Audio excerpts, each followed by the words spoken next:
नमस्कार दोस्तों, आज हम रीजनिंग का प्रैक्टिस सेट 7वां देखेंगे। इसमें रीजनिंग के 20 इंपॉर्टेंट प्रश्न है। यदि आप railway, NTPC, RPF, constable, SSC, GD की तैयारी कर रहे हो तो ये प्रैक्टिस सेट आपके लिए काफी इंपॉर्टेंट है, क्योंकि इस प्रैक्टिस सेट में जो प्रश्न दिए गए हैं इन्हीं टाइप के प्रश्न आपकी परीक्षाओं में पूछे जाएंगे। तो चलिए हम शुरू करते हैं प्रश्न 1 से। हमें पहला प्रश्न दिया है। प्रश्न कह रहा है कि उस वेन आरेख को चुनिए जो दिए गए वर्गों के बीच के संबंध को दर्शाता है। यानी हमें यहाँ पर त्रिभुज दिया है, वर्ग दिया और चतुर्भुज दिया है। इनके बीच वेन डायग्राम कैसा बनेगा ये प्रश्न हमें पूछा है। तो देखिए, जब भी हम वेन डायग्राम के प्रश्नों को सोल्व करते हैं तो सबसे पहले हम क्या करते हैं, एक एक शब्द का डायग्राम बनाते हैं, ठीक है, ताकि हमारा प्रश्न आसानी से सोल्व हो जाए। तो यहाँ पर देखिए, सबसे पहले मान लीजिए हम क्या करते हैं, यहाँ पर त्रिभुज का डायग्राम बना लेते हैं। ये हमने क्या किया, त्रिभुज का डायग्राम बना लिया, ठीक है। उसके बाद फिर हम यहाँ पर क्या करेंगे, दूसरे शब्द का बनाएंगे, जो कि हमें यहाँ पर दिया वर्ग। अब वर्ग का डायग्राम बनाने से पहले हम ये देखेंगे कि जो हमने यहाँ पर त्रिभुज का डायग्राम बनाया कि इनका वर्ग से कोई संबंध है या नहीं है। तो आपको यहाँ पर त्रिभुज और वर्ग का आपस में कोई भी संबंध नहीं है, क्योंकि वर्ग अलग होता है, त्रिभुज अलग होता है, ठीक है। तो यहाँ पर वर्ग का डायग्राम यहाँ पर इससे अलग बन जाएगा। उसके बाद फिर हम यहाँ पर क्या करेंगे, तीसरे शब्द का बनाएंगे, जो कि हमें यहाँ पर दिया चतुर्भुज। अब चतुर्भुज का डायग्राम बनाने से पहले हम ये देखेंगे कि जो हमने यहाँ पर त्रिभुज और वर्ग का डायग्राम बनाया है कि इनका चतुर्भुज से कोई संबंध है या नहीं है। तो आप कहोगे यहाँ पर त्रिभुज का तो चतुर्भुज से कोई भी संबंध नहीं है, लेकिन यहाँ पर वर्ग और चतुर्भुज का आपस में संबंध है, क्योंकि यहाँ पर जो वर्ग हमारा कुछ इस टाइप से होता है, ठीक है। इसी को हम क्या कहते हैं, चतुर्भुज भी कहते हैं। तो यहाँ पर चतुर्भुज का डायग्राम कैसा बनेगा, तो आप कहोगे वर्ग इसके अंदर हो जाएगा और चतुर्भुज इसका बाहर से बन जाएगा, ठीक है। तो डायग्राम हमारा कैसा बनेगा, कुछ इस टाइप से बनेगा। ऑप्शन में देखेंगे तो ऑप्शन नंबर में यहाँ पर बी में दिया है, तो ऑप्शन नंबर बी हमारा इस प्रश्न का सही जवाब हो जाएगा, ठीक है। तो जब भी आपको वेन डायग्राम के प्रश्न को सोल्व करना है तो आपको क्या करना है, एक एक शब्द का डायग्राम बनाना है। अब चलिए हम बढ़ते हैं प्रश्न 2 पे। अब दूसरे नंबर का प्रश्न दिया है। अब प्रश्न क्या है कि निम्नलिखित श्रृंखला श्रेणी में प्रश्न चिन्ह के स्थान पर कौन सी संख्या होगी। यानी हमें यहाँ पर एक श्रृंखला श्रेणी दी है और इसी में एक प्रश्नवाचक चिन्ह दिया है, यहाँ पर कौन सी संख्या होगी ये हमें बताना है। तो देखिए, जब भी हम श्रृंखला के प्रश्नों को सोल्व करते हैं तो सबसे पहले हम संख्या को ध्यान से देखते हैं कि संख्या कैसे लिखी है, कि किसी का वर्ग लिखा है या फिर किसी का घन लिखा है या फिर सम संख्या लिखी है, विषम संख्या लिखा है, अभाज्य संख्या लिखी है। क्या संख्या अचानक से बढ़ रही है, क्या संख्या अचानक से घट रही है, ये भी आपको ध्यान रखना है, ठीक है। तो यहाँ पर अगर हम संख्या को ध्यान से देखते हैं तो यहाँ पर हमें संख्या सारी की सारी अभाज्य संख्या दिखाई दे रही है, ठीक है। जिससे यहाँ पर 43 हमारी अभाज्य संख्या, 41 भी है, 37 भी अभाज्य संख्या, 31 भी और 23 भी हमारी अभाज्य संख्या ही है। तो जो प्रश्नवाचक चिन्ह यहाँ पर भी अभाज्य संख्या ही होनी चाहिए, ठीक है। तो इस पैटर्न समझिए। जैसे सबसे पहले अगर देखेंगे तो यहाँ पर 43 हमारी अभाज्य संख्या लिखी है और इसके बाद कौन सी लिखी है, तो यहाँ पर 41, यानी 43 से पहले कौन सी आती है, तो आपको 41 अभाज्य संख्या होती है और उसे ही यहाँ पर लिखा है। और इसके बाद कौन सी लिखा है, तो 37, और 37 भी क्यों लिखा है, क्योंकि 41 से पहले कौन सी आती है, 37 आती है, तो 37 को लिखा है। तो देखिए 37 से बाद कौन सा लिखा है, यहाँ पर 31, यानी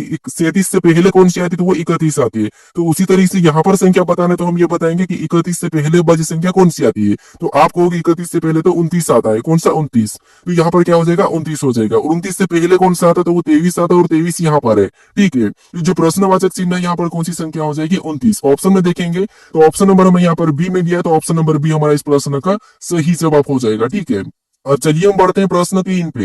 अब तीसरे नंबर का प्रश्न दिया है। अब प्रश्न करें कि नीचे दिए गए विकल्पों में से संबंधित संख्या को चुनिए। यानी यहाँ पर जिस प्रकार 12 का संबंध 5 से है उसी प्रकार 17 का संबंध किससे होगा ये हमें बताना है, ठीक है। तो ये हमारा नंबर एनालॉजी का प्रश्न है। तो हम सबसे पहले यहाँ पर ये पता करेंगे कि इस 12 का संबंध 5 से कैसे है, उसी प्रकार हम 17 का संबंध बताएंगे, ठीक है। अब देखिए यहाँ पर हम 5 क्यों पता करेंगे, क्योंकि प्रश्नवाचक चिन्ह हमारा इस तरफ है, तो इसीलिए हम इस संख्या का पता करेंगे, ठीक है। क्योंकि देखिए अगर प्रश्नवाचक चिन्ह हमारा यहाँ पर दिया जाता तो फिर हम इधर वाली संख्या को पता करते हैं, ठीक है, याद रखना। अब देखिए सबसे पहले अगर हम देखेंगे तो यहाँ पर छोटी ही संख्या है, तो क्या कर सकते हैं, यहाँ पर अगर हम अंतर देखते हैं तो 12 से 5 यानी माइनस यहाँ पर कितना 7 करके लिखा है। अगर हम सेम तरीके से यहाँ पर भी -7 करके बताते हैं तो यहाँ पर क्या होना चाहिए, 10 होना चाहिए, लेकिन ऑप्शन में हमारे पास 10 नहीं है तो ये तरीका नहीं लगेगा, ठीक है। तो फिर यहाँ पर क्या कर सकते हैं, अगर देखिए अगर हम यहाँ पर 12 का वर्ग करते तो 12 का वर्ग कितना होता है, 144 होता है, और यहाँ पर तो 5 लिखा। अगर हम 5 बनाने के लिए इसकी यानी डिजिट को जोड़ देते हैं 144 की डिजिट को, तो यहाँ पर कितने हो जाएंगे, 1 4 5 5 4 9, यहाँ पर तो 9 ही हो रहे,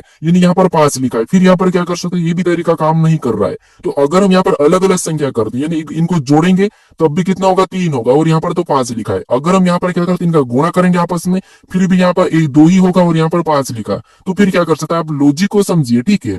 यहाँ पर देखिए, अगर हम यहाँ पर अलग अलग संख्या करते हैं, इनका वर्ग कर लेते हैं, जैसे यहाँ पर एक है और इधर हमारा कौन सा है, दो है, इनको अलग किया हमने और इनका वर्ग करते हैं, ठीक है, इनका वर्ग करते हैं, तो एक का वर्ग एक ही होता है, दो का वर्ग चार होता है, और इनको जब हम आपस में जोड़ेंगे तब हमारे पास यहाँ पर पांच आ जाएंगे, और यहाँ पर पांच लिखा है, ठीक है। उसी तरीके से हम यहाँ पर 17 का पता करते हैं, तो यहाँ पर भी अलग करेंगे, तो पहला तो एक है हमारा, कौन सा एक, और दूसरा हमारा कौन सा है, तो यहाँ पर 7 है। सेम तरीके से इनका भी हम क्या करेंगे, वर्ग कर लेंगे, तो एक का वर्ग कितना होता है, एक ही होता है, और 7 का वर्ग 49 होता है, कितना 49। अब देखिए यहाँ पर 7 का वर्ग 49 हो गया। अब देखिए इनको क्या करेंगे, जैसे हमने यहाँ पर जोड़ा था तो यहाँ पर भी इनको प्लस करेंगे, तो यहाँ पर कितने हो जाएंगे, हमारे पास हो जाएंगे 50। कितने हो जाएंगे, 50। ऑप्शन में देखिए क्या 50 है, तो ऑप्शन नंबर हमें यहाँ पर ए में दिया है, तो ऑप्शन नंबर ए हमारा इस टाइप का सही जवाब हो जाएगा, ठीक है। अब चलिए हम बढ़ते हैं प्रश्न 4 पे। अब 4 नंबर का प्रश्न दिया है। अब प्रश्न करें कि दिए गए विकल्पों में से असंगत को चुने, यानी हमें यहाँ पर 4 विकल्प दिए, इनमें से 3 किसी न किसी प्रकार के समान है, लेकिन एक अलग है, उसका ही हमें यहाँ पर क्या करना है, चयन करना है, ठीक है। तो यहाँ पर अगर हम विकल्पों में देखेंगे तो हमें यहाँ पर समूह दिया है, युग्म दिया है, लेटर और संख्या का, ठीक है। तो देखिए जब भी आपको लेटर और संख्या का आपको युग्म मिले, तो उस कंडीशन में आपको सबसे पहले क्या करना है, संख्या को देखना है, क्योंकि आप संख्या को जल्दी पहचान लोगे, ठीक है। तो जैसे यहाँ पर अगर हम देखेंगे तो यहाँ पर 5 से 25 का संबंध देखेंगे, तो यहाँ पर 5 का 5 गुना, क्या किया, 5 का 5 गुना। सेम तरीके से इधर देखेंगे 9 से 55 को देखेंगे, तो यहाँ पर तो कोई 5 गुना नहीं हो रहा है। नीचे देख ले तो यहाँ पर 3 से 15 को देखेंगे, तो यहाँ पर भी 3 का 5 गुना हुआ है।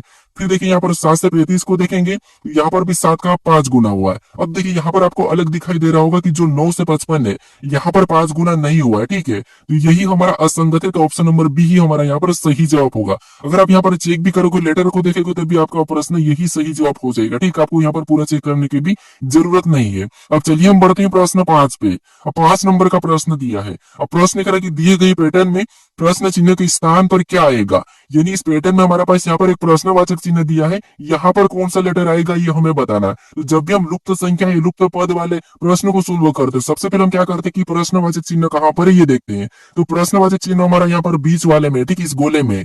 तो इसी की जगह हम बाकी के लेटर या संख्या कैसे लिखे हम ये देखते हैं। तो यहाँ पर लेटर देखिए, जैसे यहाँ पर टी लिखा है और यहाँ पर ओ लिखा है, तो ये कैसे लिखे, सबसे पहले तो हम इनको पता करेंगे, फिर हम सेम तरीके से यहाँ पर बताएंगे, ठीक है। तो यहाँ पर देखिए आपको जब भी लेटर वाला सोल्व करना है, तो आपको क्या करना है, उन लेटर को संख्या में बदल लेना है, ताकि प्रश्न आसानी से कुछ ही सेकंड में सोल्व हो जाए। तो यहाँ पर देखिए, अगर हम यहाँ पर देखेंगे तो एल हमारा एबीसीडी में आपको पता है 12 नंबर पे आता है, और सी कितने नंबर पे आता है, तो सी हमारे एबीसीडी में 3 नंबर पे आता है, ठीक है। और ओ हमारे एबीसीडी में कितने नंबर पे, 15 नंबर पे आता है। सेम तरीके से नीचे भी देखिए, डी कितने नंबर पे, 4 नंबर पे आता है, और पी एबीसीडी में 16 नंबर पे आता है, और टी हमारा 20 नंबर पे आता है। फिर इधर भी देखिए, ए कितने नंबर पे, 6 नंबर पे आता है, आई हमारा कितने नंबर पे, तो आपको हो गए 9 नंबर पे। अब देखिए यहाँ पर संख्या को अगर आप देखोगे, तो यहाँ पर बीच में हमें पता करना है, तो बीच में 15 लिखा है, इधर 20 लिखा है। तो संख्या से अगर पता करते हैं, तो 3 और 12 को आपस में जोड़ेंगे तो कितने होंगे, 15 होंगे, और यहाँ पर 15 ही है। और 15 नंबर पे आपको पता है कौन सा लेटर आता है, ओ आता है, और ओ यहाँ पर लिखा है। इसी तरीके से यहाँ पर चेक करते हैं, तो यहाँ पर भी 4 और 16 को आपस में जोड़ देंगे, तो कितने हो जाएंगे, 20। और 20 नंबर पे कौन सा लेटर, टी आता है, और टी यहाँ पर लिखा है। अब इसी तरीके से हम प्रश्नवाचक चिन्ह की जगह बता देंगे। तो यहाँ पर देखिए 6 और 9 को तो आपस में जोड़ देंगे, तो 6 और 9 को आपस में प्लस करेंगे, तो कितने हो जाएंगे, 15 हो जाएंगे। और 15 नंबर पे कौन सा लेटर आता है, तो आपको हो गया ओ आता है, कौन सा, ओ। तो जो प्रश्नवाचक चिन्ह यहाँ पर क्या हो जाएगा, ओ आ जाएगा, ठीक है। ऑप्शन में देखिए ओ कहाँ पर है, तो ऑप्शन नंबर हमें यहाँ पर डी में दिया है, तो ऑप्शन नंबर डी हमारा इस प्रश्न का सही जवाब हो जाएगा, ठीक है। अब चलिए हम बढ़ते हैं प्रश्न 6 पे। अब 6 नंबर का प्रश्न दिया है। अब प्रश्न करें कि यदि कूलर को भोजन कहा जाता है, और भोजन को गुलाब कहा जाता है, गुलाब को रेस्टोरेंट कहा जाता है, और रेस्टोरेंट को नटखट कहा जाता है, तो आदमी क्या खाएगा, ये प्रश्न हमें पूछा है। तो ये हमारा कोडिंग डिकोडिंग का ही अलग टाइप का प्रश्न है, ठीक है। अब यहाँ पर क्या करना, देखिए जब भी आपको ऐसा प्रश्न मिले, बस आपको कुछ भी नहीं करना, इसका उत्तर इसी में है, ठीक है। अगर आपने पहले से अगर प्रश्न को सोल्व करके देखा होगा तो आपको पता होगा, लेकिन अगर जिनको नहीं पता मैं आपको बता रहा हूँ, ठीक, इसका उत्तर इसी में। अब देखिए हमें प्रश्न पूछ रहा है कि आदमी क्या खाएगा, तो आपको पता है आदमी क्या खाता है, तो आपको होगे आदमी भोजन खाता है। क्या खाता है, तो आपको होगा आदमी भोजन खाता है, ठीक है, आदमी भोजन खाता है। अब देखिए यहाँ पर ये कह रहा है कि कूलर को, यहाँ पर क्या कहा, कूलर को भोजन का है, ठीक है। क्या कहा, कूलर को इसने भोजन का है, मतलब जो कूलर है उसको उसने भोजन का, तो कूलर का नाम इसने भोजन दे दिया, ठीक है। यहाँ पर बस नाम इसने चेंज करा, ठीक है। उसी तरीके से यहाँ पर जो भोजन है, ठीक है, इसने भोजन को क्या कहा कि भोजन को इसने गुलाब कह दिया, ठीक है। भले ही ये भोजन ही है, लेकिन इसने भोजन को गुलाब कह दिया। उसी तरह और देखिए मैं आपको यहाँ पर कलर से समझा रहा हूँ, यहाँ पर इसने गुलाब को क्या कहा, आपको गुलाब को इसने रेस्टोरेंट कह दिया, ठीक है। उसके बाद यहाँ पर और देखेंगे तो यहाँ पर रेस्टोरेंट को क्या कहा, तो इसने रेस्टोरेंट को नटखट कहा। आपको पता है इनमें से कौन जो आदमी है वो किसको खाएगा, तो आपको भोजन को खाएगा, ठीक है। और यहाँ पर इसने भोजन को क्या कहा, भोजन को इसने गुलाब कहा, तो भोजन का नाम इसने गुलाब दे दिया, तो आदमी किसको खाएगा, तो गुलाब को खाएगा। किसको खाएगा, गुलाब आपको खाएगा, ठीक है। तो ऑप्शन में देखिए गुलाब कहाँ पर है, तो ऑप्शन नंबर हमें यहाँ पर बी में दिया, तो ऑप्शन नंबर बी हमारे इस प्रश्न का सही जवाब होगा, ठीक है। बस जस्ट ये क्या करता था, नाम चेंज करता है, ठीक है, बाकी चीज वही रहती है। अब चलिए हम बढ़ते हैं प्रश्न 7 पे। अब 7 नंबर का प्रश्न दिया है। अब प्रश्न करें कि निम्नलिखित पासों में अक्षर ए के विपरीत फलक पर कौन सा अक्षर होगा। यानी हमें यहाँ पर देखिए 4 पासे दिए हैं, ठीक है, और इनमें से हमें ये बताना है कि ए के विपरीत फलक पर कौन सा लेटर होगा, ये बताना है, ठीक है। तो यहाँ पर देखिए जब भी हम क्या करते हैं, एक से अधिक पासे को सोल्व करते हैं, तो वहां पर हम क्या करते हैं, कॉमन संख्या या कॉमन लेटर या कॉमन चिन्ह देखते हैं, ठीक है। क्योंकि जब एक पासा होता है तो वहां पर हम मानक और सामान्य देखते हैं, लेकिन हमारे पास यहाँ पर एक से अधिक हो, चाहे 2 हो, 3 हो, 4 हो, तो वहां पर हम क्या करते हैं, कॉमन शब्द देखते हैं।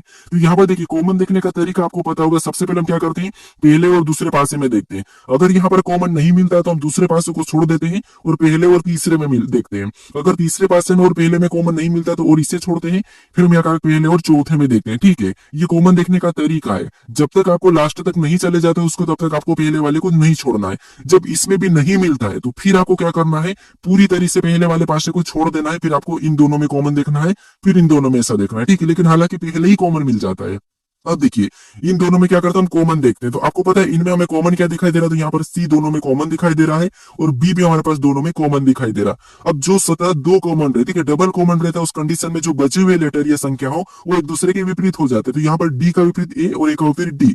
हमें तो यहाँ पर ए का बताना है, तो यहाँ पर तो डी और ए का पता चला है। तो यहाँ पर डबल कॉमन में तो हम ए का नहीं बता सकते, क्योंकि यहाँ पर तो संभावना बनेगी। तो यहाँ पर हम क्या करते हैं, उसको छोड़ के अगले के साथ कॉमन देखते हैं। जैसे इसको छोड़ देते हैं, ठीक है। अब इसको कॉमन देखते हैं, तो इनमें कॉमन देखेंगे तो हम यहाँ पर ए दिखाई दे रहा है, क्या दिखाई दे रहा है, ए, ठीक है, ये हमारा कॉमन है। अब यहाँ पर देखिए पहला पासा और दूसरा पासा, ठीक है। पहले पासे में कॉमन क्या है, तो आप कहोगे ए कॉमन है। यहाँ पर हमारे पास कॉमन तो ए है, ठीक है। अब देखिए हम क्या करते हैं, ऐसा करने के बाद घड़ी के दिशा में चलते हैं। तो पहले पासे में घड़ी की दिशा में चलेंगे तो यहाँ पर कॉमन से चलना है, ठीक है। तो क्या दिखाई दिया, सी, तो सी को उसके नीचे लिखना है। फिर और आगे चलेंगे तो हमें क्या दिखाई दिया, बी, तो बी को भी उसके नीचे लिखना है, ठीक है। अब यहाँ पर चलेंगे दूसरे तीसरे पासे में, यहाँ पर देखिए इसमें कॉमन घड़ी की दिशा में चलेंगे तो हमें एफ दिखाई दिया, उसके नीचे लिखेंगे, और आगे चलेंगे तो ई दिखाई दिया, उसको भी उसके नीचे लिखेंगे, ठीक है। अब देखिए यहाँ पर जो संख्या हमारे पास, यहाँ पर लेटर जो आमने सामने है, ये एक दूसरे के विपरीत है, ठीक है। क्या एक दूसरे के विपरीत, हमें यहाँ पर किसका पूछा है, एफ का पूछा है, तो एफ का विपरीत हमें यहाँ पर सी मिला है, ठीक है। तो ऑप्शन में देखिए सी कहाँ पर है, तो ऑप्शन नंबर डी में दिया, तो ऑप्शन नंबर डी हमारे इस प्रश्न का सही जवाब होगा। लेकिन अगर आपको यहाँ पर बी का पूछा जाता तो बी का हो जाता ई, और ई का बी, और आपको सी का तो एफ हो जाता, ठीक है। अगर बाई चांस आपको कॉमन का ही ए का पूछा जाता, तो ए का आपको पता है यहाँ पर कौन सा लेटर नहीं दिखाई दे रहा है, तो आपको डी नहीं दिखाई दे रहा, तो ए को काट के यहाँ पर क्या हो जाएगा, डी हो जाएगा। वैसे हमारे यहाँ पर डी भी कॉमन पहले निकला था, ठीक है। तो हमारा ऑप्शन नंबर कौन सा वाला है, डी वाला यहाँ पर सही जवाब होगा। हमने सभी का कॉमन पता कर लिया। अब चलिए हम बढ़ते हैं प्रश्न 8 पे। अब 8 नंबर का प्रश्न दिया है। अब प्रश्न करें कि लाइन ए बी के संबंध में उपरोक्त चित्रों का सही दर्पण प्रतिबिंब क्या है, ये हमें बताना है। तो ये हमारा कौन सा दर्पण प्रतिबिंब का प्रश्न है। हमें यहाँ पर ए बी रेखा का पूछा है, ठीक है। तो ए बी रेखा हमारी कौन सी वाली, ये वाली है, और इसकी प्रतिबिंब कैसी, इस तरह बनेगी, ठीक, इस तरह बनेगी। अब देखिए यहाँ पर क्या होगा, सबसे पहले आप यहाँ पर छोटी चीजों को देखिए। यहाँ पर ऊपर वाले त्रिभुज की बात करते तो यहाँ पर इधर है, तो यहाँ पर सामने इस साइड आ जाएगा, मतलब त्रिभुज कैसा बनेगा, कहोगे आप इस साइड बन जाएगा कुछ इस टाइप से, ठीक है। ये त्रिभुज बन गया। उसके बाद ये जो व्हाइट वाला ये इस तरफ पलट जाएगा, ठीक है, इस तरफ आ जाएगा, यानी व्हाइट वाला हमारा यहाँ पर गोल हो जाएगा। इस बिंदी की बात करेंगे तो ये हमारा इधर पहले बन जाएगा, इस बिंदी यानी यहाँ पर ब्लैक हो जाएगा, ठीक है। अब इतना ही आप ऑप्शन में देख लीजिए, इनकी गलतियां निकाल लीजिए। यहाँ पर ऊपर देखेंगे तो यहाँ पर क्या होना था, त्रिभुज होना था, तो यहाँ पर तो गोल वाला मतलब ये नहीं होगा। यहाँ पर भी त्रिभुज होना था और व्हाइट वाला यहाँ पर होना था, तो ये भी नहीं होगा। यहाँ पर तो त्रिभुज नीचे चलेगा, तो नीचे तो जाएगा नहीं। उसके बाद यहाँ पर देखिए हमें ये त्रिभुज दिखाई दे रहा है, और यहाँ पर हमारे पास ये व्हाइट वाला भी दिखाई दे रहा है, इधर हमारा ब्लैक वाला भी। तो ऑप्शन नंबर कैसा बनेगा, यहाँ पर डी की तरह, ठीक है। इसकी छाया कैसी बनेगी, ऑप्शन नंबर डी की तरह बनेगी, ठीक है। तो ऑप्शन नंबर डी हमारे प्रश्न का सही जवाब हो जाएगा। अब चलिए हम बढ़ते हैं प्रश्न 7, 8, 9 पे। अब 9 नंबर का प्रश्न दिया है। अब प्रश्न कह रहा है कि यहाँ पर देखिए उस विकल्प का चयन करें जो दी गई श्रृंखला के रिक्त स्थानों में भरने पर श्रृंखला पूर्ण हो जाएगी। यानी हमारे पास यहाँ पर देखिए रिक्त स्थान है, ठीक है। इनमें हम कौन से लेटर और संख्या को भरें कि ये श्रृंखला में पूर्ण हो जाएगी, ये प्रश्न पूछा है। तो यहाँ पर देखिए हम क्या करते हैं, इस टाइप के प्रश्नों को सोल्व करते देखते हैं कि किसके बाद रिक्त स्थान है और किससे पहले है, ठीक है। तो यहाँ पर हमें संख्या भी दिखाई दे रही है और लेटर भी दिखाई दे रहा है। इस कंडीशन में हम यहाँ पर संख्या को एक बार देख लेते हैं। जैसे यहाँ पर देखेंगे तो यहाँ पर हमें 2 जोड़े में लेटर दिखाई दिए हैं और इधर जोड़े में हमें संख्या भी दिखाई दे रही है, मतलब 2 संख्या 2 लेटर 2 संख्या 2 लेटर की सीरीज बन सकती है, ठीक है। यहाँ पर देखिए अगर हम देखेंगे तो यहाँ पर आपको पता है क्या दिखाई दे रहा है, तो 6 और 7। अगर यहाँ पर 6 और 7 है तो यहाँ पर हम 4 और 5 नहीं कर सकते क्या, तो कर सकते, एक बार देख लेते हैं, ठीक है। तो हमने ये 4 5 कर लिया। उसके बाद यहाँ पर अगर एच आई है तो यहाँ पर डी ई होना चाहिए, क्या होना चाहिए, डी ई, ठीक है। ये हमने डी ई भर लिया। अब यहाँ पर देखोगे तो 4 5 डी ई, 4 5 डी, ठीक है। तो यहाँ पर 6 7, तो यहाँ पर क्या हो जाएगा, तो आपको हो गया एफ एफ जी हो जाएगा, ठीक है। यहाँ पर क्या हो जाएगा, एफ जी। उसके बाद यहाँ पर 8 9 क्या हो जाएगा, 8 9, तो यहाँ पर भी एफ जी 8 9, तो एच आई, ठीक है, एच आई। हमारी श्रृंखला अभी पूरी हो चुकी है, ठीक है। जैसे 4 नंबर पे आपको पता है डी आता है, डी है। 5 नंबर पे आता है तो ई है। यहाँ पर 6 नंबर पे क्या आता है, एफ आता है तो एफ है। 7 नंबर पे जी आता है तो जी है। उसी तरह से 8 नंबर पे क्या आता है, एच आता है तो एच है। और यहाँ पर 9 नंबर पे आया था तो यहाँ पर आई है। मतलब श्रृंखला हमारी पूरी हो गई है। सबसे पहले हमने 5 को भरा है, उसके बाद हमने यहाँ पर डी को भरा है। तो ऑप्शन में देखेंगे तो केवल हमें सी में दिखाई दे रहा है, तो हमें पूरा चेक करने की जरूरत नहीं है। ऑप्शन नंबर सी हमारे इस प्रश्न का सही जवाब हो जाएगा, ठीक है। अब चलिए हम बढ़ते हैं प्रश्न 10 पे। अब 10 नंबर का प्रश्न दिया है। अब प्रश्न कह रहा है कि किस चिन्हों का उपयोग करके दी गई समीकरण संतुलित हो जाएगी, यानी कि इस चिन्हों का उपयोग करके दी गई जो समीकरण हमारी संतुलित हो जाएगी, ये प्रश्न पूछा है। यानी इस समीकरण में हम किन चिन्हों को रखें कि हमारी ये समीकरण सही हो जाएगी, ये प्रश्न पूछा है। तो देखिए, जब भी आपको समीकरण में चिन्ह रखना है तो सबसे पहले आपको देखना है कि लास्ट में बराबर वाला होना चाहिए, ठीक है। तो यहाँ पर हमारे पास लास्ट में माइनस है और यहाँ पर भागित है, तो सबसे पहले हम इनको नहीं लेंगे, ठीक है। इनको नहीं चेक करेंगे, इनको भी ले सकते, लेकिन सबसे पहले आपको लास्ट में बराबर वाला चेक करना है, ठीक है। तो यहाँ पर बराबर वाला बात करते हैं तो यहाँ पर ऑप्शन ए की बात करते हैं। सबसे पहले ऑप्शन ए वाले चिन्ह को रखते हैं। तो ऑप्शन ए में हमारे पास पहला चिन्ह भागित का है, तो यहाँ पर भागित को रख लेते हैं।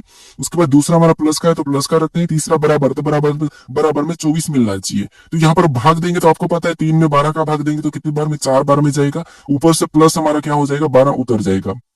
अब इनको जोड़ने पर हमारे पास कितना आ रहा है, तो हमारे पास यहाँ पर आ रहा है 16। क्या आ रहा है, 16। लेकिन हमें बराबर में क्या चाहिए था, 24 चाहिए था। तो ऑप्शन नंबर ए से तो नहीं हो रहा है, ठीक है, ये तो नहीं होगा। ऑप्शन नंबर बी तो वैसे ही नहीं हो रहा और डी भी वैसे ही नहीं हो रहा है। ऑप्शन सी की बात करते हैं, वैसे ये सही हो जाएगा, लेकिन रख लेते हैं। यहाँ पर देखिए, सबसे पहले गुणा का चिन्ह है, फिर माइनस का चिन्ह है और अगला बराबर का चिन्ह है। अब देखिए, सबसे पहले हम यहाँ पर गुणा करेंगे तो 12 3 कितने होंगे, तो आपको 36 हो जाएंगे। और माइनस 12 कर लेंगे, अगर माइनस 12 करेंगे तो आपको पता है कितने हो जाएंगे, 24 हो जाएंगे। कितने, 24। और यहाँ पर बराबर में हमें 24 भी मिला है। तो ऑप्शन नंबर कौन सा वाला यहाँ पर हमारा सी वाला सही जवाब होगा, ठीक है। सी वाले चिन्ह को रखने पर हमारी ये समीकरण संतुलित हो जाएगी। अब चलिए हम बढ़ते हैं प्रश्न 11 पे। अब 11 नंबर का प्रश्न दिया है। अब प्रश्न यहाँ पर देखिए, हमारा ब्लड रिलेशन का प्रश्न है। प्रश्न यहाँ पर देखिए, P प्लस क्यू का अर्थ है कि P क्यू की पुत्री है, और P गुणे क्यू का अर्थ है कि P क्यू का पुत्र है, और यहाँ पर P क्यू का अर्थ है कि P क्यू की पत्नी है, ठीक है। तो यहाँ पर देखिए, हमें कह रहा है कि तो A प्लस बी माइनस सी गुणे डी के व्यंजन के लिए कौन सा विकल्प सही है, ये प्रश्न हमें पूछ रहा है। तो देखिए, ये प्रश्न सबसे आसान प्रश्न है। बस हमें यहाँ पर क्या करना है, सबसे पहले यहाँ पर समीकरण को देखना है, ठीक है। तो यहाँ पर देखिए, ए प्लस बी का अर्थ हमें सबसे पहले इनमें रिलेशन देखना है। तो हमें यहाँ पर प्लस का चिन्ह है, जहां पर भी प्लस का अर्थ है क्या कह रहा था, यहाँ पर ए प्लस बी का हमें देखना है। तो यहाँ पर देखिए, पी प्लस क्यू का अर्थ क्या कहा कि पी प्लस क्यू का अर्थ कहा कि पी क्यू की पुत्री है। पी क्या है, क्यू की पुत्री है। तो उसी तरीके से पी क्यू की पुत्री है, तो यहाँ पर भी ए बी की पुत्री हो जाएगी। यानी जो ए है, ठीक है, ये ए बी की पुत्री हो जाएगी। तो यहाँ पर ए बी की पुत्री बना लेते हैं। तो ए बी की पुत्री है, तो यहाँ पर माइनस लगा देते हैं। उसके बाद फिर आगे देखेंगे तो बी और सी के बीच में देखेंगे, ठीक है, हमें यहाँ पर छोड़ना नहीं है। तो बी और सी में देखेंगे तो यहाँ पर कौन सा चिन्ह, माइनस का दिया है। और यहाँ पर माइनस का अर्थ क्या कहा, तो यहाँ पर पी माइनस क्यू का अर्थ कहा है कि पी क्यू की पत्नी है। तो यहाँ पर बी सी की पत्नी हो जाएगी, बी सी की पत्नी हो जाएगी। तो बी क्या है, सी की पत्नी, मतलब यहाँ पर पति पत्नी है। तो बी सी की पत्नी मतलब ये पत्नी और ये पति हो गया, ठीक है। उसके बाद अब आगे देखेंगे तो यहाँ पर सी और डी के बीच में देखेंगे तो यहाँ पर गुणे का चिन्ह है। और यहाँ पर देखिए, पी गुणे सी का, पी गुणे क्यू का अर्थ क्या कहा, तो आप लोग पी गुणे क्यू का अर्थ यहाँ पर कहा कि पी क्यू की पुत्र है, पी क्यू का पुत्र है, ठीक है, पी क्यू का पुत्र है। उसी तरह यहाँ पर भी सी डी का पुत्र हो जाएगा, ठीक है, सी डी का पुत्र हो जाएगा, क्योंकि यहाँ पर देखिए, पी गुणे क्यू का अर्थ है कि पी क्यू का पुत्र है। उसी तरीके से सी गुणे डी का अर्थ हो जाएगा सी डी का पुत्र है। तो ये जो सी है ये क्या है, डी का पुत्र है। तो डी हमारा कहाँ ऊपर आ जाएगा, और पुत्र है तो यहाँ पर कुछ नहीं देगा, तो प्लस से पुत्र है, ठीक है। अब देखिए, प्रश्न में यहाँ पर कह रहा है कि व्यंजक के लिए कौन सा विकल्प सही है। मतलब ऑप्शन में देखेंगे हम, यहाँ पर देखेंगे तो यहाँ पर देखिए, बी का यहाँ पर पुत्री क्या दिखाई दे रही है, और ये सी की भी पुत्री है, ठीक है। और यहाँ पर डी इसका क्या हो जाएगा, तो आपको होगा दादा या दादी होगा। और ऑप्शन में देखते हैं, ऑप्शन में देखेंगे, पहला ऑप्शन कह रहा है कि सी डी की पत्नी है, कि यहाँ पर सी डी की पत्नी दिखाई दे रही है क्या, तो आपको होगी सी डी की पत्नी नहीं है, जबकि सी तो डी का पुत्र है, तो ये तो गलत है। फिर ऑप्शन बी में देखते हैं, ऑप्शन बी में कह रहा है कि बी डी का पुत्र है, क्या बी डी का पुत्र दिखाई दे रहा है क्या, तो बी डी का पुत्र नहीं है। बी तो डी की क्या है, तो आपको बहू है, ठीक है, बी डी की बहू है, तो ये भी नहीं होगा।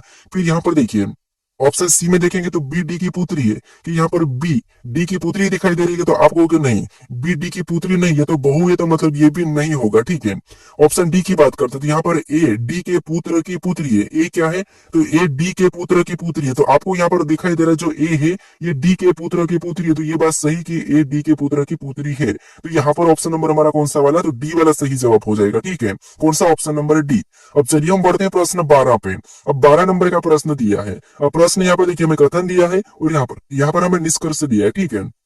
तो सबसे पहले तो हमें यहाँ पर कथन को समझना है, कथन को सत्य मानना है, उसके बाद उसके बारे में निष्कर्ष क्या कह रहा है हमें ये पता करना है। तो यहाँ पर अगर हम कथन को समझते हैं तो कथन पहला कह रहा है कि सभी पैकेट कलश से, यानी जितने भी पैकेट है, ठीक है।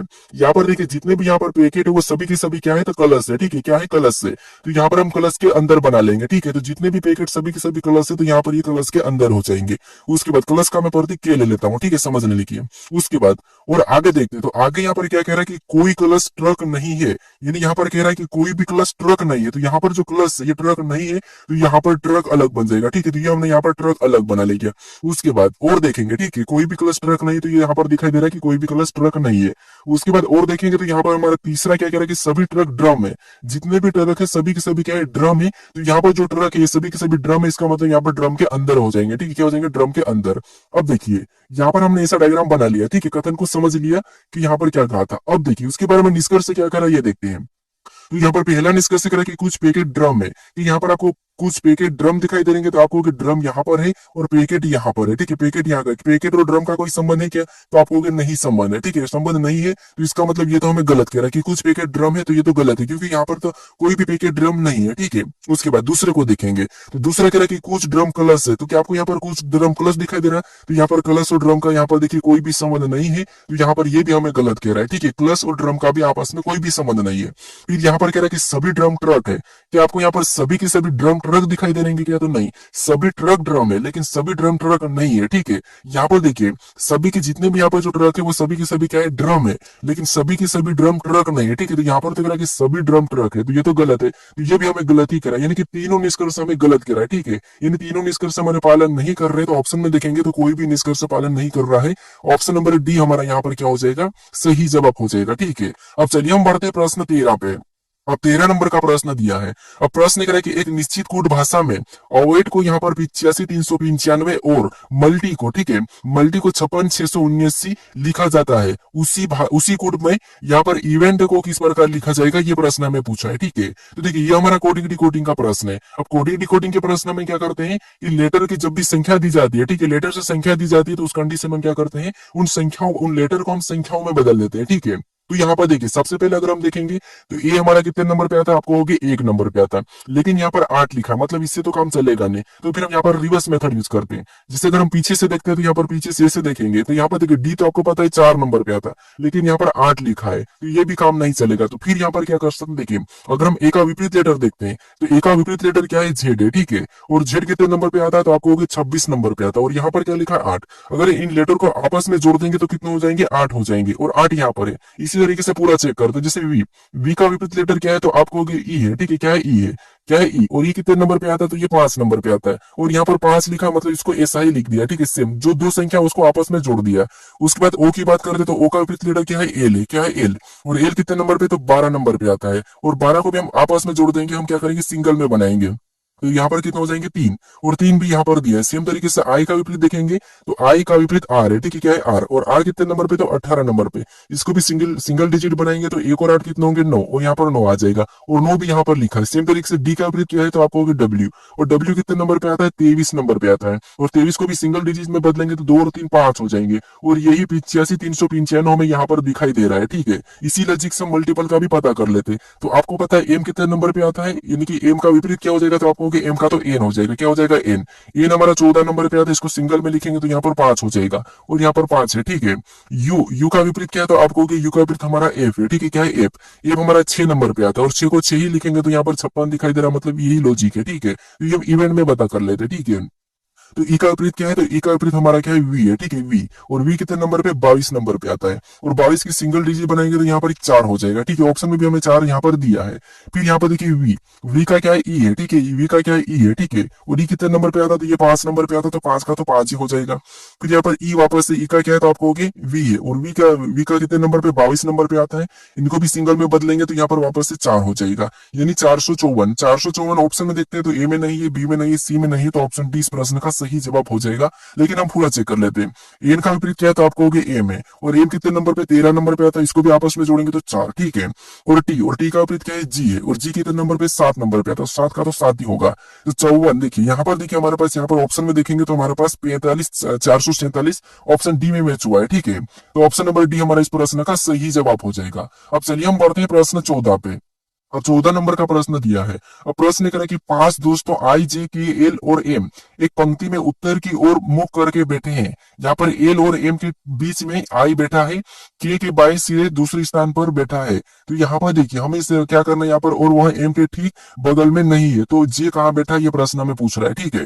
तो ये हमारा प्रश्न कौन सा, बैठक अवस्था का प्रश्न। इस प्रश्न को हम क्या करेंगे, थोड़ा थोड़ा पढ़ के सोल्व करेंगे, ठीक है। अब देखिए सबसे पहले हमें यहाँ पर 5 दोस्तों दिया है, कौन सा, आई जे के एल और एम, ठीक है। और ये एक पंक्ति में उत्तर की ओर मुंह करके बैठे, यानी एक पंक्ति में उत्तर की ओर मुंह करके बैठे, मतलब अपन जिससे बैठे हैं वैसे, ठीक है। आपका जहां दाया होगा, जिस तरफ आपका बाया है वही मानना है, ठीक है, क्योंकि उत्तर की ओर मतलब सामने। उसके बाद अब यहाँ पर देखिए, यहाँ से प्रश्न को सोल्व करेंगे। और प्रश्न करें कि एल और एम के बीच में केवल आई बैठा है, यानी यहाँ पर अगर हम बैठा थे तो ये एल है, ठीक है। एल और एम, ठीक है, एल और एम के बीच में केवल कौन बैठा है, तो आप कहोगे आई बैठा है। तो इसका मतलब यहाँ पर हम इधर एम बैठा देते हैं, ठीक है। इनकी स्थान चेंज भी हो सकता है, ठीक है, लेकिन ये तो आई बीच में ही रहेगा। अब ये एल और एम के बीच में आई हमने बिठा दिया। अब आगे प्रश्न करा कि के बाएं सिरे से दूसरे स्थान पर बैठा है। अब के बाएं सिरे से दूसरे स्थान पर, तो बाया सिरा आपको पता है कि इधर होगा, इधर होगा, और दाया किधर होता है, दाया हमारा इस साइड होगा, ठीक है। तो बाएं सिरे से दूसरे स्थान पर है, इसका मतलब ये कि यहाँ पर कोई पहला व्यक्ति होगा, यानी यहाँ पर हमने बिठाया, ठीक है। तो एक हमने ये बिठा दिया, ये बिठे 5 व्यक्ति है। अब बाएं सिरे से के कौन से स्थान पर, दूसरे स्थान पर, मतलब बाएं से इधर से दूसरे स्थान पर, तो ये क्यों हो गया, पहले स्थान पे कोई और होगा, ठीक है। तो ये 5 तो बिठ ही जाएंगे। अब आगे पूछ रहा है कि और वह एम के ठीक बगल में नहीं है, वह एम के ठीक बगल में नहीं, इसका मतलब एम तो इधर है, इसके बगल में नहीं है, इसका मतलब ये है कि के तो यहाँ पर ठीक है। अब यहाँ पर एक हमारा कौन सा दोस्तों बचा, तो आप कहोगे यहाँ पर हमें कौन सा, एल तो बैठ गया, एम भी बैठ गया, आई भी, जे बचा, तो जे हमारा यहाँ पर ऑटोमेटिक आ जाएगा। हमने 5 दोस्तों बिठा दिए, क्योंकि ये दूसरे स्थान पे। हमें पूछा कि तो जे कहाँ बैठा है, तो जे हमें यहाँ पर कहाँ दिखाई दे रहा, तो आप कहोगे ये हमारा बाया सिरा है और ये हमारा दाया सिरा है। तो जे हमारा कहां पर बैठा है, तो ये हमारा बैठा है बाएं सिरे पे। तो बाएं सिरे पे ऑप्शन में देखेंगे तो हमें ऑप्शन नंबर सी में दिया है, तो जे कहां पर बैठा है, बाएं सिरे पे बैठा है, तो ऑप्शन नंबर हमारा यहाँ पर सी वाला सही जवाब होगा, ठीक है। क्या होगा, ऑप्शन नंबर सी। अब चलिए हम बढ़ते हैं प्रश्न 15 पे। अब 15 नंबर का प्रश्न दिया है। अब प्रश्न हमें यहाँ पर क्या कह रहा, देखिए प्रश्न कह रहा है कि उस विकल्प का चयन करें जो दिए गए समुच्चय से संबंधित है, यानी हमें यहाँ पर 2 समुच्चय दिए है, ठीक है। इनसे संबंधित कौन सा विकल्प है, ये हमें प्रश्न पूछ रहा है। तो यहाँ पर देखिए सबसे पहले हम इनका संबंध देखते हैं। इनमें अगर हम संबंध देखते हैं इन संख्याओं में, और सेम तरीके से इनमें भी संबंध देखते हैं, फिर हम क्या करेंगे, ऑप्शन में चेक करेंगे, ठीक है। तो यहाँ पर देखिए हमें यहाँ पर सारी छोटी छोटी संख्या दिखाई दे रही है। पहले देखिए आपको 3 संख्याओं का समुच्चय दिखता होगा प्रश्न में, ठीक है, लेकिन अभी आपको पता है रेलवे 4 का भी पूछ दिया, ठीक है।